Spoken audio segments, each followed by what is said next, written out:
আসসালামু আলাইকুম প্রিয় ভাই বোনেরা, কেমন আছেন সবাই? আশা করি সবাই ভালো আছেন।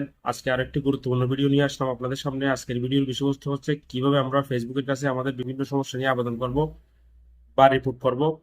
এই বিষয়টি নিয়ে আমি অলরেডি একটা ভিডিও বানিয়েছি, সেটা আমার আইফোন থেকে দেখিয়েছিলাম। আইফোনে দেখলাম যে একটু অন্যরকম ভাবে রিপোর্ট করতে হয়, স্ক্রিনশটটা একটু অন্যরকম ভাবে নিতে হয়। তো যেহেতু ম্যাক্সিমাম মানুষ অ্যান্ড্রয়েড ব্যবহার করে, তো আমি চিন্তা করলাম অ্যান্ড্রয়েড ব্যবহারকারীরা হয়তো একটু কনফিউশনে পড়ে যেতে পারে। সেই জন্য অ্যান্ড্রয়েড থেকে আমি একটা আজকে ভিডিও করে দেখাবো আপনাদেরকে কিভাবে আপনারা ফেসবুকের বিভিন্ন বিষয় নিয়ে আবেদন করবেন। তো আপনারা একটু মোবাইলের স্ক্রিনের দিকে একটু লক্ষ্য রাখবেন, যে লেখাগুলো আপনি লিখবেন ওগুলো কিন্তু সবসময় আলাদা আলাদা হতে হবে। তো এক একটি সমস্যার জন্য এক এক ধরনের লেখা, আপনারা যদি নিজে না পারেন তাহলে আপনি কারো সহযোগিতা নেবেন। ওই লেখাটা কিন্তু খুব গুরুত্বপূর্ণ। প্রথমে যে অ্যাপ্লিকেশনটি করবেন ওটি আপনার মোবাইলের নোটপ্যাডে সেভ করবেন, কপি করবেন। এরপরে থ্রি ড্যাশে ক্লিক করবেন। থ্রি ড্যাশে ক্লিক করার পরে নিচে আসবেন, হেল্প অ্যান্ড সাপোর্ট দেখতে পাবেন, ওখানে ক্লিক করবেন।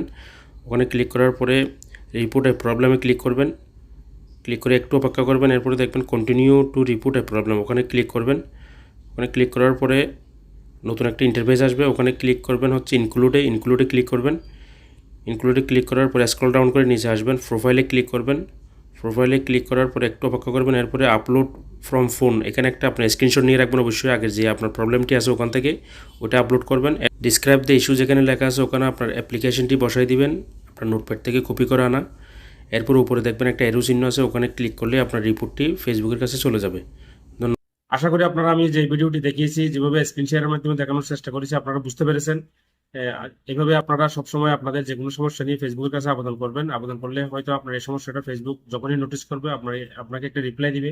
যদি সমাধানযোগ্য হয় অবশ্যই সমাধান করে দিবে, আর যদি সমাধানযোগ্য না হয় তাহলে আপনাকে কি করতে হবে সেটাও হয়তো তারা আপনাকে ইনস্ট্রাকশন দিয়ে দিবে।